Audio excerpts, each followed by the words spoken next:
Donc je suis Sébastien, je suis le directeur commercial d'Overkeys. Donc en 2-3 mots, Overkeys, on est une filiale du groupe Somfy, qui est le leader français de la motorisation d'ouvrant. Et ça fait 17 ans qu'on existe et qu'on opère et qu'on maintient une plateforme Cloud IoT à destination du bâtiment. D'abord sur une expérience dans le domaine du résidentiel, donc avec des solutions de domotique, pour ceux qui connaîtront la Taoma Switch par exemple, ou la solution Energisy Connect, ou bien Flexhome ou Exaconnect dans le monde de la promotion immobilière. Donc c'est nous qui sommes opérateurs de ces solutions, et également pour le groupe Atlantique avec CosyTouch. Il y a 2 ans, on a décidé de mettre notre expertise de 17 ans au service de la performance énergétique dans le monde du bâtiment, puisque finalement, on s'est dit qu'un bâtiment, c'était ni plus ni moins que des mètres carrés en plus que dans un logement. Et donc, on a trouvé pertinent aussi de s'orienter sur un domaine qui est le petit et le moyen tertiaire. Donc, on va parler de ce domaine. Pour nous, c'est inférieur à 5000 mètres carrés sur la typologie de bâtiment qu'on a principalement l'habitude d'opérer, même si de temps en temps, on fait des exceptions, un peu comme partout. Quel est l'avantage, ce qu'on appelle d'une GTB sans fil? Une GTB sans fil, c'est une GTB qui va avoir un objectif de connecter et de collecter des données qui vont être principalement déployées sur des objets IoT radio. Je reprends juste 5 éléments qui sont importants pour nous. Le respect des obligations légales, je ne vais pas m'attarder dessus, vous l'avez vu juste avant, entre les décrets BACS, décrets tertiaires.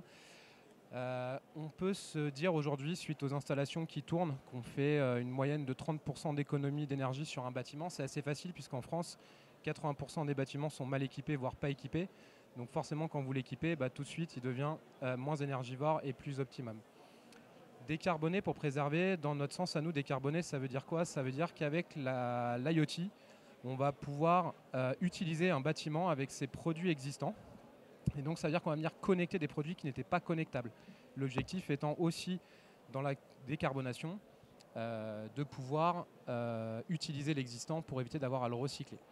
Valoriser son patrimoine, c'est quelque chose sur lequel on ne pense pas, mais pour ceux qui veulent revendre leur bien immobilier, s'il est déjà équipé d'une GTB, demain, forcément, par rapport à un bien qui ne l'est pas, vous allez pouvoir le revendre beaucoup plus facilement. Et puis valoriser aussi le confort pour vos occupants et valoriser aussi votre politique RSE auprès des employés de l'entreprise. On s'est voulu en fait avoir une solution la plus simple possible. Pourquoi? Parce que quand on va toucher le petit et le moyen tertiaire, on n'a pas forcément les moyens d'acheter une prestation à l'année d'un opérateur technique expert dans le monde de la GTB. Donc l'objectif pour nous, ça a été de pouvoir donner de la simplicité aussi bien aux installateurs et aux intégrateurs. Les produits radio, on a toujours un petit peu de fil, mais on va dire que c'est beaucoup plus rapide à installer. On va pouvoir aussi atteindre des classes A ou B du décret BACS assez facilement en utilisant des objets connectés. Certes, ce sont des objets qui vont être sur pile, mais aujourd'hui, les objets, le monde de l'IoT propose quand même des durées de vie de 3 à 5 ans. Mais vous verrez un petit peu plus tard qu'on a un système d'alerting qui nous permet aussi de remonter quand les batteries des produits sont faibles pour que vous puissiez anticiper la maintenance à ce sujet. Simple à piloter, donc pour l'exploitant, pour le gestionnaire du site. Vous verrez aussi au travers de quelques screenshots de notre plateforme qu'on se veut être le plus simple possible pour nos utilisateurs. Et multi-compatible, ça vient de quoi? Ça vient de nos 17 années d'expérience, puisque en 17 ans, on a réussi à intégrer plus de 60 marques du marché aujourd'hui, entre Somfy, Daikin, Hitachi, le groupe Atlantique, Legrand, Schneider Electric et j'en passe, qui nous donne une gamme de produits compatibles de plus de 6000 références. Alors on a des fois Legrand, Schneider et Somfy qui font les mêmes produits, donc forcément ça fait 3 références, mais globalement, voilà, faut se dire qu'on a entre 4 et 6000 références produits aujourd'hui compatibles au catalogue. Je vous le disais tout à l'heure, 70% des GTB installés ne sont pas utilisés ou mal utilisés, donc on a aussi voulu permettre à nos clients de pouvoir s'auto-installer leur GTB. Ça peut arriver, vous avez des gestionnaires qui sont aussi capables de venir installer leur solution et donc de leur donner la main à 100% sur leur solution. Je me suis trompé. Notre solution globale, c'est quoi? En quelques mots, notre solution globale, c'est d'abord un concentrateur de données. Je vous ai dit tout à l'heure, nous, on est des experts dans le monde de l'IoT. Donc on va se concentrer vraiment sur la gestion de la data et sur la connectivité. 2 typologies aujourd'hui pour équiper un bâtiment inférieur à 5000 mètres, 3000 mètres carrés. On va pouvoir avoir une position complètement full radio.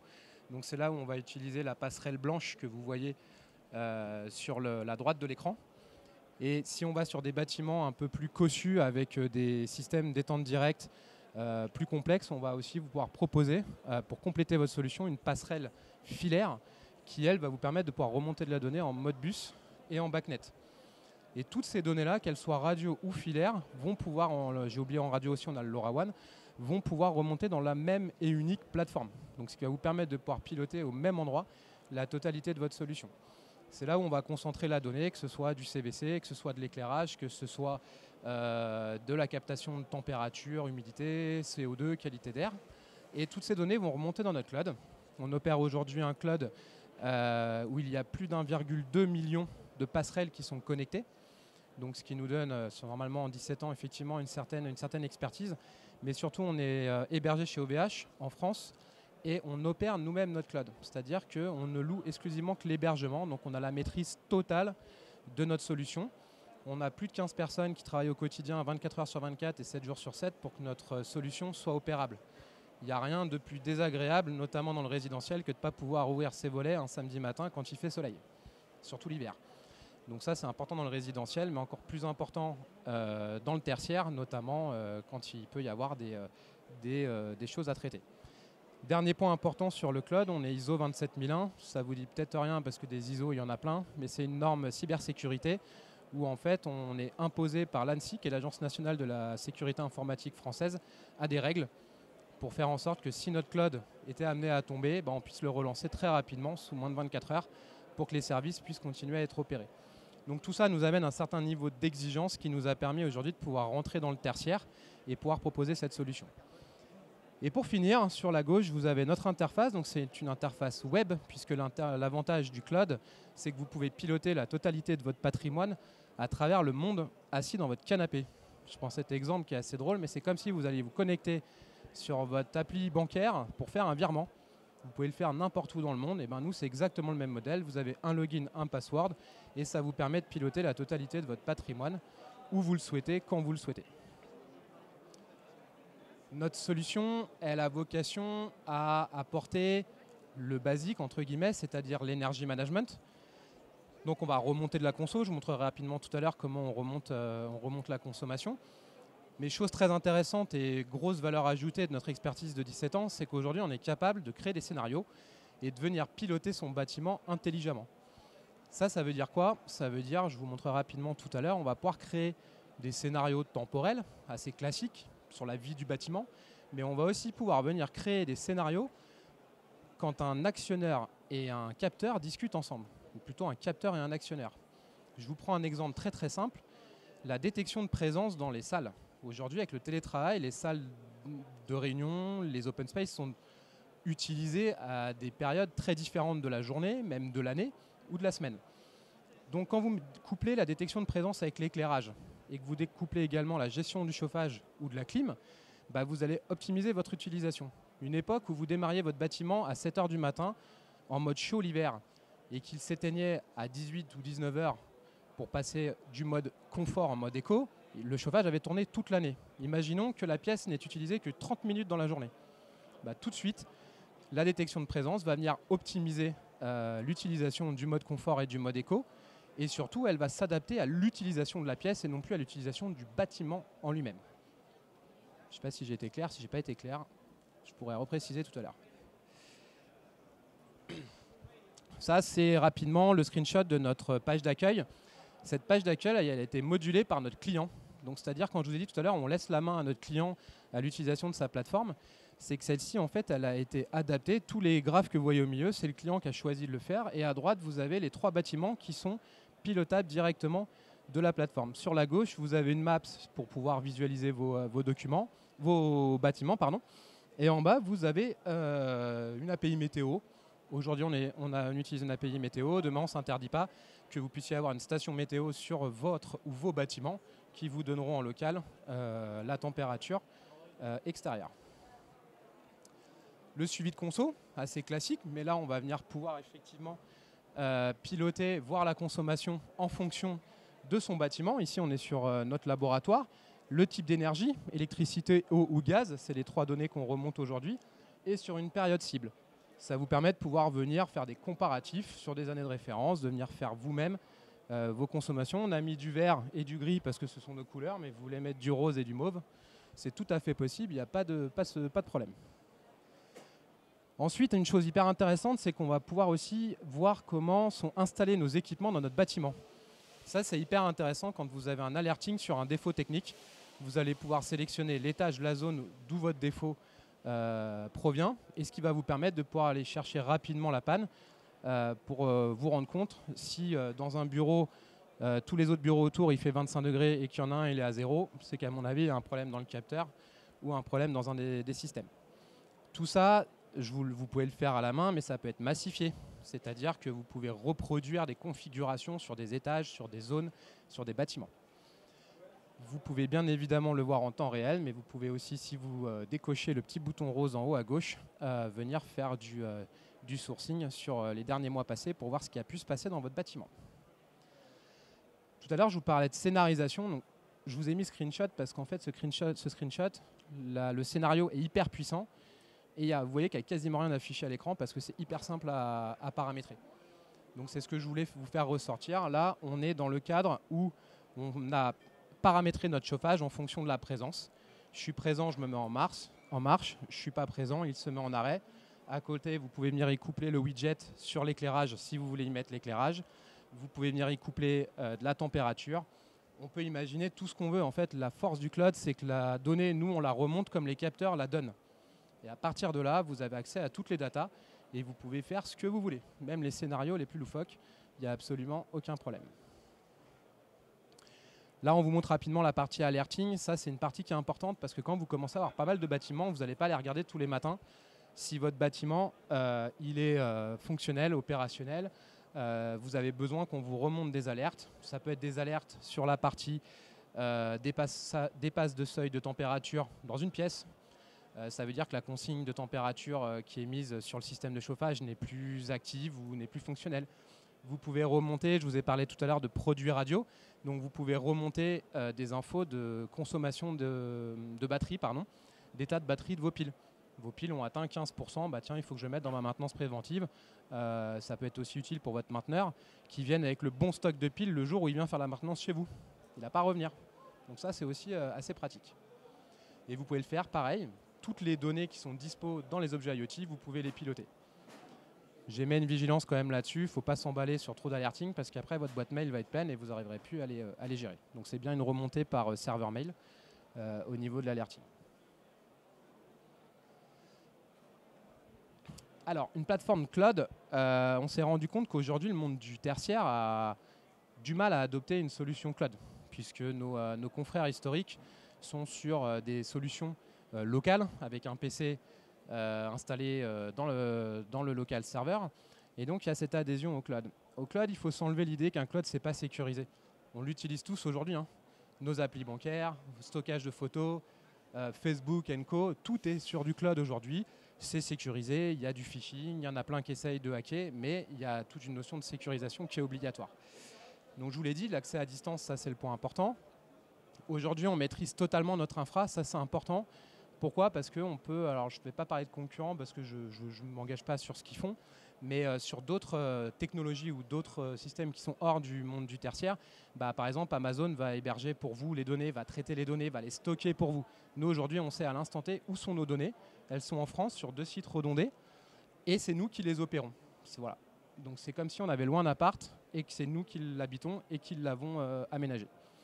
La RGPD, point important, aujourd'hui chez Overkeys, on n'exploite pas vos données. Vous êtes propriétaire des données que vous hébergez dans vos serveurs qui vous sont dédiés. Donc vous en faites ce que vous voulez. Quand on a des maintenances à faire, nous, sur vos serveurs, elles sont anonymisées. On a créé une couche d'anonymisation, donc on ne voit pas l'adresse du bâtiment, où est-ce que l'objet IoT est installé, qu'est-ce qu'il fait, etc. Donc ça, c'est un point qui est très important. Et je vous parlais de la certification ISO 27001. Je ne vais pas vous la détailler parce que sinon, on va y passer les 20 minutes qui restent avec toutes les restrictions qui nous sont imposées. Qu'est-ce qu'on collecte comme données ? Je vous ai dit tout à l'heure qu'on avait 6000 équipements qui sont présents et compatibles dans notre cloud. Sauf que la petite subtilité, c'est que dans le tertiaire, on a réduit notre catalogue à un certain nombre de données, un certain nombre de produits pour pouvoir maîtriser largement l'évolution de ceux-ci. Donc je vous ai parlé de la passerelle. La passerelle, elle va vous permettre de pouvoir concentrer la donnée sur de la mesure de conso, sur du chauffage, ventilation, clim, sur de l'éclairage et sur des capteurs. Si on va un petit peu plus loin sur... je reviendrai après dessus sur les produits. Nouveauté 2025, ça sort au mois de mars. Il y a un point qui est très important, c'est que on a fait une plateforme à destination des exploitants, mais les installateurs, il ne faut pas les oublier. Les installateurs, les intégrateurs, les mainteneurs, il ne faut pas les oublier. Le monde du CVC, on travaille principalement avec des intégrateurs CVCistes, voire des électriciens. La radio, c'est nouveau, le cloud, c'est nouveau. Il y a plein de choses nouvelles dans ce monde-là. C'est génial, mais c'est nouveau. Donc on a développé une application pour faciliter les intégrateurs à installer nos produits. De plus en plus de produits aujourd'hui ont des QR codes, notamment dans le monde de la radio, sur le Zigbee. Et donc on est venu développer une application qui va vous permettre de pouvoir créer votre complexe. Donc là ici on voit le site de Somfy à Annecy et le site de Somfy qui est à Cluse où il y a 50 km d'écart. Et on va pouvoir visualiser ces bâtiments. On voit ici qu'on a 5 box d'installés dans chaque bâtiment. Là on en a 2 qui sont en défaut. Ça va permettre à l'installateur de pouvoir voir pourquoi. Et sur chaque box on a 21 équipements qui fonctionnent. Aujourd'hui, on n'a pas trop de limites dans le nombre d'objets IoT sur nos passerelles. Cependant, ce qui va être plutôt limitant, c'est la portée radio. C'est ça qui est important. Petite subtilité du Zigbee, si vous ne le connaissez pas, le Zigbee, pour les produits qui sont alimentés, il est chaînable. Donc on va pouvoir chaîner et augmenter son réseau de plusieurs mètres pour venir atteindre des 10, 15, 20 mètres avec un nombre d'équipements chaînés. Voilà, on est autour de 20 à peu près. Mais la passerelle connectée étant aux alentours de 150 €, ça ne vaut pas le coup de se priver des fois d'en rajouter une pour être sûr qu'on adresse bien tout le produit. Donc là, va nous permettre de créer le bâtiment, les complexes, les zones, les étages, de venir positionner nos box, positionner les produits IoT. Quand vous faites l'appairage, on vous dit si le produit il est à bonne distance ou pas en termes de captation radio. Donc ça vous permet de pouvoir vraiment savoir en live pour l'installateur si son installation elle est bien installée ou pas. Et donc ça vous amène à être efficace, puisque le but c'est quand même de ne pas le faire revenir parce qu'il y a un objet qui est mal adressé. Je vous ai parlé de la passerelle. Juste rapidement, on estime pour la captation radio d'avoir une passerelle qui couvre à peu près 250 mètres carrés. Donc sur un bâtiment de 1000 mètres carrés, on en met 4. Ça fait l'équivalent de 600 € pour venir concentrer la donnée. Après, il faut rajouter bien évidemment les objets IoT. Aujourd'hui, les objets IoT, on ne les fabrique pas. On travaille qu'avec des objets du marché. Je vous ai parlé de Legrand, Schneider, d'Airzone également pour la partie chauffage, ventilation, clim, pour venir piloter des caissettes de clim et des unités intérieures. Donc vous pouvez les acheter chez tous les grands revendeurs français qui existent aujourd'hui. Il y a même des produits, on les trouve chez Leroy Merlin.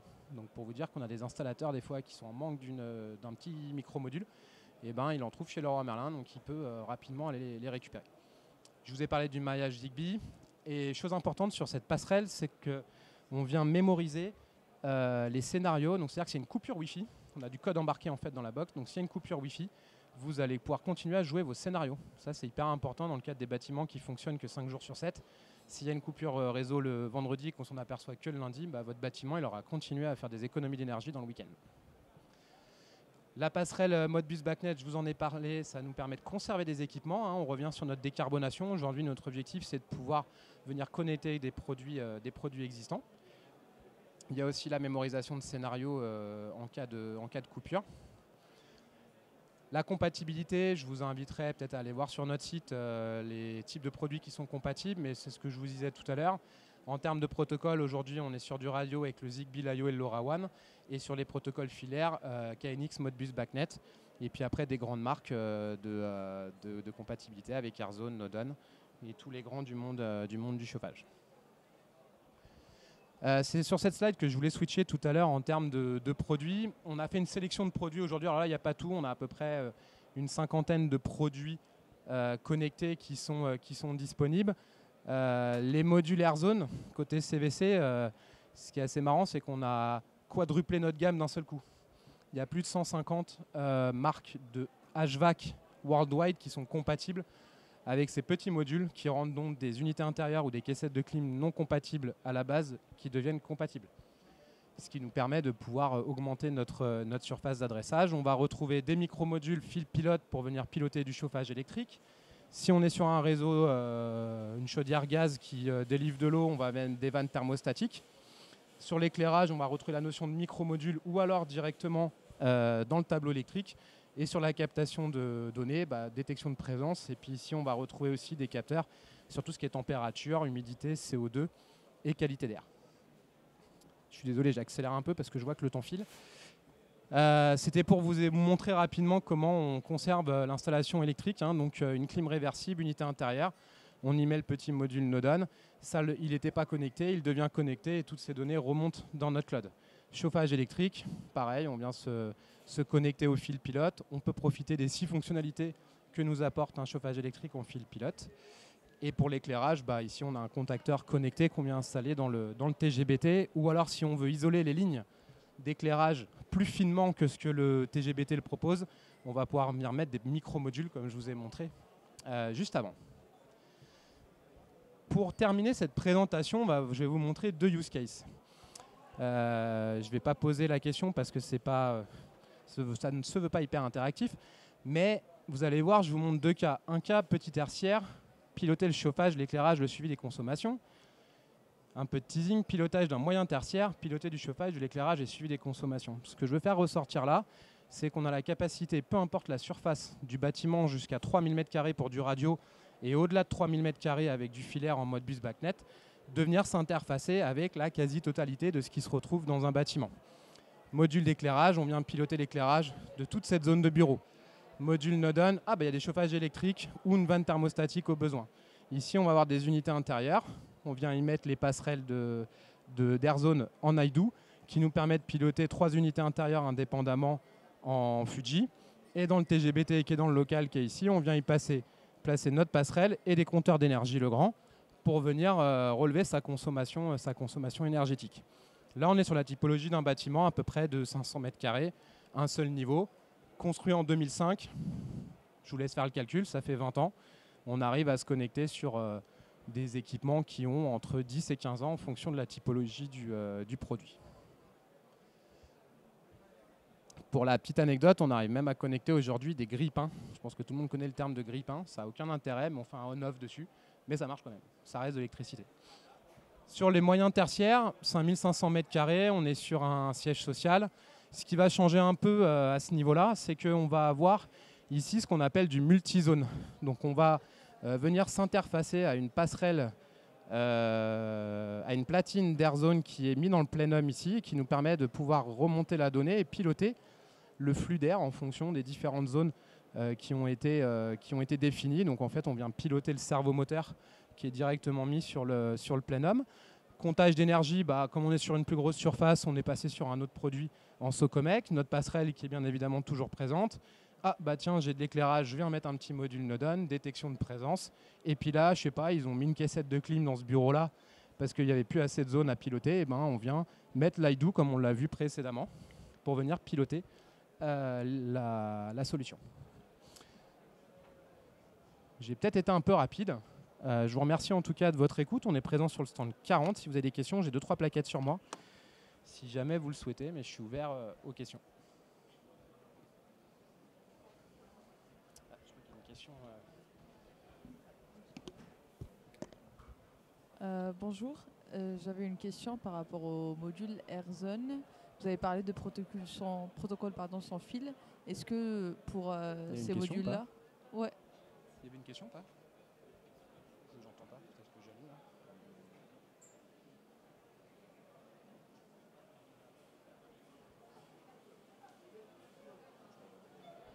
Bonjour.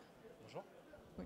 J'avais une question par rapport au pilotage de clim avec les modules AirZone. Est-ce que c'est des devices aussi sans fil, pardon, ou c'est des devices filaires? Non, c'est du sans fil, ouais. C'est du sans fil, tout à fait. Okay. Et donc, si je reprends le cas du moyen tertiaire tout à l'heure, vous avez dit que vous pilotez le moteur central. Est-ce que vous avez aussi la possibilité d'avoir un pilotage par pièce? Je pense notamment au décret tertiaire qui impose un pilotage par pièce. Oui, ça se fait absolument. C'est perturbant de m'entendre en même temps. Ça se fait sans aucun problème, puisqu'en fait, nous, on vient se connecter à une platine centrale qui est posée sur le plénum et qui vient piloter chaque servomoteur indépendamment des autres. Donc oui, on peut le faire, comme votre utilisateur peut le faire avec son thermostat, indépendamment de chaque pièce. Et peut-être dernière question, et je laisserai la parole à d'autres personnes.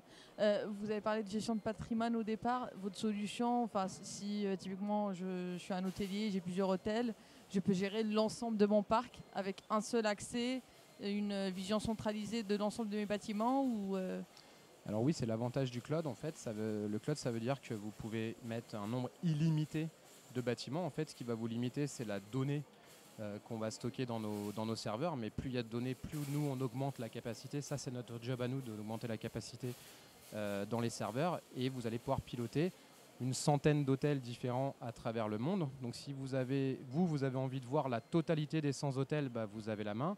Par contre, si vous voulez que l'exploitant d'un hôtel n'ait accès qu'à son hôtel, c'est à vous de le paramétrer dans la plateforme.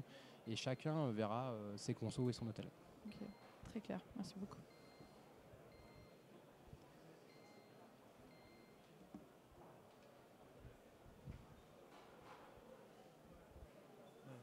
Merci pour votre présentation. J'ai une petite question sur les équipements que vous installez. Est-ce que c'est des équipements de classe C ou classe A? Alors aujourd'hui, on a vocation, nous, à répondre aux classifications A et B. Le C et D n'ayant pas besoin de nous pour répondre au C et D. Voilà, donc nous, notre positionnement, il est sur B et A. Si vous voulez qu'on fasse du C, on fera du C. Mais l'objectif, c'est d'atteindre du B ou du A parce que derrière, globalement, nos clients vont aussi chercher des C2E. Et donc, les certificats d'économie d'énergie nécessitent d'avoir une certaine classification B ou A. Et je me permets juste de corriger un peu dans votre phrase, c'est nous n'installons rien du tout chez Overkeys. On a un réseau de partenaires installateurs ou intégrateurs qu'on vous met à disposition pour que vous puissiez installer notre solution.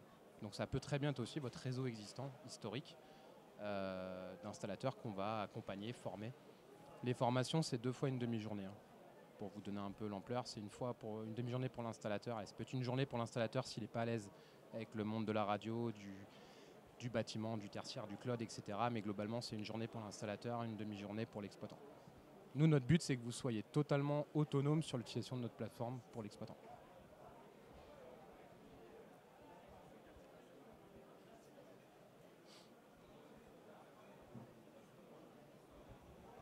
Merci de votre présentation.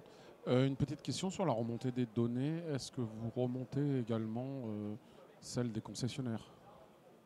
Alors oui, vous parlez des points EDL peut-être pour EDF, etc. Oui, il y a 2 façons de remonter la conso. Soit on va la remonter sur les points EDL d'EDF, les points de livraison, PDL, pardon, EDF, de gaz, GRDF ou l'eau.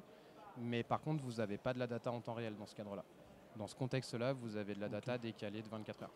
Par contre, j'avais vu que donc le suivi de consommation, mais également vous avez affiché Energy Manager, c'est ça? Oui. Ok. Donc c'est dans ce cadre-là que les données vont remonter. Ouais, voilà. Tout à fait. Okay. L'Energy Manager, en fait, vous avez une zone de notre outil qui est spécifique à toutes vos données que vous remontez de l'Energy Manager, que ce soit de l'eau, de l'électricité ou du gaz. Et après, vous avez la possibilité de l'afficher sur la page d'accueil que je montrais tout à l'heure. Ça peut être des données très ciblées par bâtiment qui vous permet en un clin d'œil de pouvoir le voir.